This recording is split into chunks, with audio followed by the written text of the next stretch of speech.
So, kalimutan ko yung tawag dito. Sa hangin ito para mag-control din ng minor. Papansin niyo putol-putol na yung hose, oh. Sobrang tigas na. Ito nga, hindi ko na matanggal eh. So, ito filter yan. Yung original na ito, foam yan. May foam yan na parang air filter. Okay. So, papalitan natin yan. Yung hose. Ganito lang yung mga hose niya. Ito, napalitan na rin natin.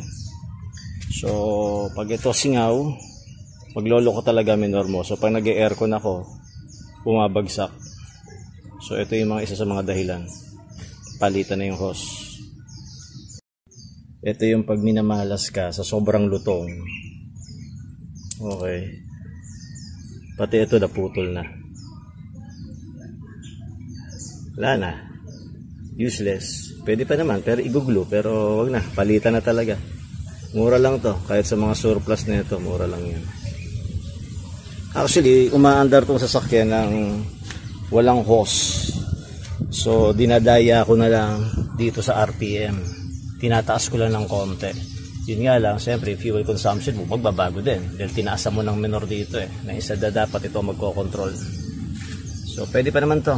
Pwede pa rin magamit ang sasakyan.